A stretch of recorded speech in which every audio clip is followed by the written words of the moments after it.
नमस्कार, श्रेष्ठ भारत देख रहे हैं आप। आपके साथ मैं हूं गायत्री। दोस्तों, लोकसभा चुनाव के बाद बीजेपी वापस कट्टर हिंदुत्व की ओर लौटती दिख रही है, क्योंकि पिछले कुछ दिनों में हिंदू हृदय सम्राट कहे जाने वाले देश के प्रधानमंत्री मोदी, बीजेपी के फायर ब्रांड नेता और यूपी के मुख्यमंत्री समेत बीजेपी की सहयोगी पार्टियों के नेताओं के ऐसे बयान आए हैं जिसमें उन्होंने हिंदुओं को एकजुट होने की अपील की है या फिर हिंदुत्व के एजेंडे को धार देने की कोशिश की है। जिसके बाद सवाल ये खड़ा हो रहा है कि इन बयानों का मकसद सिर्फ हिंदुओं को एकजुट करना है या फिर कुछ और।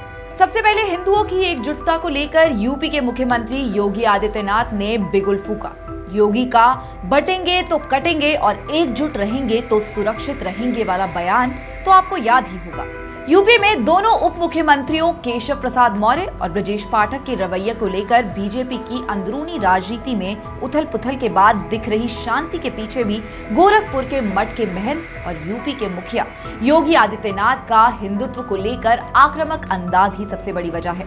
जिसके बाद असम विधानसभा में हेमंत बिस्वा शर्मा का मियां मुस्लिम वाले बयान ने सुर्खियां बटोरी। वहीं मध्य प्रदेश में जन्माष्टमी पर मुख्यमंत्री मोहन यादव ने कहा कि भारत में जो रहना चाहते हैं उन्हें हिंदू, भगवान राम और कृष्ण की जय कहना होगा।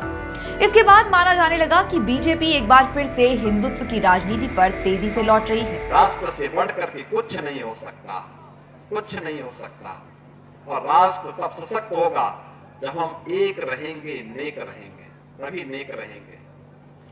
बटेंगे तो कटेंगे। कहा जा रहा है कि लोकसभा चुनाव में विपक्ष की रणनीति जातियों में बटे हिंदू वोट बैंक को तोड़ने की है। इसके लिए जातीय जनगणना और आरक्षण के साथ संविधान बचाने का नैरेटिव सेट किया गया, जिसका असर ये हुआ कि समाजवादी पार्टी उत्तर प्रदेश में 37 सीटें जीतकर तीसरी सबसे बड़ी पार्टी बन गई। अब बीजेपी के नेता इसी नैरेटिव को काउंटर करने और जातियों में बटे हिंदू वोट बैंक को एकजुट करने में जुटे हैं। वो खुलकर धर्म के नाम पर फ्रंट फुट पर आकर खेल रहे हैं। हिंदुओं को एकजुट कर विपक्ष को पटखनी देना चाहते हैं। हाल ही में प्रधानमंत्री नरेंद्र मोदी का महाराष्ट्र में दिया गया एक बयान इन बातों को और भी पुख्ता करता है। पीएम मोदी ने कहा था कि कांग्रेस जानती है कि उनका वोट बैंक तो एक रहेगा, लेकिन बाकी लोग आसानी से बच जाएंगे। कांग्रेस और उनके साथियों का एक ही मिशन है, समाज को बांटो और सत्ता पर कब्जा करो। इसलिए हमारी एकता को ही देश की ढाल बनना है। हमें याद रखना है कि अगर हम बटेंगे तो बांटने वाले महफिल सजाएंगे। ऐसी ही नसीहत अब संघ प्रमुख मोहन भागवत भी देते नजर आए। उन्होंने हिंदुओं से आपसी मतभेद और विवाद मिटाने की अपील की।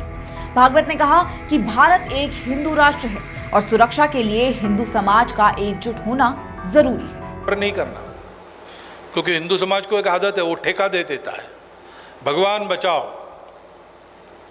अरे भगवान उनको बचाता है जो खुद कुछ करते हैं। वो पांडव जब अपने शस्त्र निकालकर रथ में बैठे युद्ध के लिए, तब भगवान ने उनका सारथ्य किया। भगवान का तो सामर्थ्य था, कुछ करने की जरूरत नहीं थी। भ्रुकुटी टेढ़ी कर देते तो सब दुष्ट लोग मर जाते, लेकिन भगवान ने ऐसा नहीं किया, क्यों? भगवान ऐसे कभी करता नहीं। काम तो उसकी दुनिया में जिन्होंने जन्म लिया है उन्हीं को करना पड़ता है। सत्य संकल्प के पीछे भगवान साहेबूत होकर खड़े हो जाते, छोटी छोटी परीक्षाएं लेके रहते हैं। वहीं बीजेपी के खास सहयोगी जनसेना पार्टी के नेता और तेलुगु फिल्मों के सुपरस्टार और आंध्र प्रदेश के उप मुख्यमंत्री पवन कल्याण ने तो कमाल ही कर दिया। उन्होंने हिंदुत्व की राजनीति में उत्तर भारत के सबसे फायर ब्रांड नेताओं को भी पीछे छोड़ दिया है। उन्होंने हिंदुत्व की ऐसी राजनीति की जिसके बारे में दक्षिण भारत में सोचा भी नहीं जा सकता।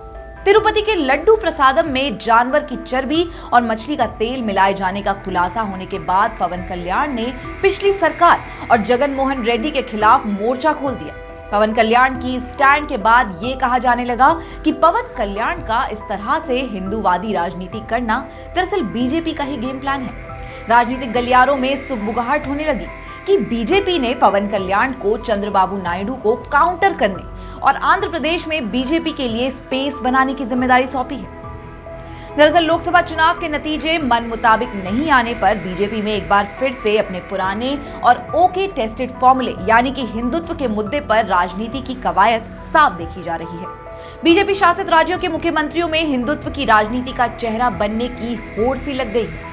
उत्तराखंड में पुष्कर सिंह धामी ने यूसीसी लागू करवाकर इस कंपटीशन में जोरदार एंट्री ली थी, लेकिन फिर वो नरम पड़ गए। वहीं महाराष्ट्र में एनडीए में शामिल एकनाथ शिंदे ने हिंदुत्व पर फोकस बढ़ाया, लेकिन शिवसेना उद्धव ठाकरे वहां उनको लगातार घेरती दिख रही है। लेकिन असम के मुख्यमंत्री हिमंत बिस्वा शर्मा और मध्य प्रदेश के मुख्यमंत्री मोहन यादव काफी तेजी से उत्तर प्रदेश के मुख्यमंत्री योगी आदित्यनाथ के नक्शे कदम पर आगे निकलने की कोशिश में लगातार एक्टिव दिख रहे हैं और इस कंपटीशन को पार्टी और जनता के साथ ही राष्ट्रीय स्वयंसेवक संघ की निगाहों में ऊंचा चढ़ने की कोशिश भी माना जा रहा है। वहीं 80 बनाम 20 की राजनीति कर लगातार चुनाव जीतने वाली बीजेपी को 2024 के लोकसभा चुनाव में जाति की राजनीति में शिकस्त मिली। अखिलेश यादव का पीडीए वाला दांव हो या फिर आरक्षण खतरे में है, इसका नैरेटिव खामियाजा बीजेपी को ही भुगतना पड़ा और यही वजह है कि मुख्यमंत्री योगी आदित्यनाथ जाति में बंटे हिंदू वोट बैंक को धर्म के नाम पर एकजुट करना चाहते हैं।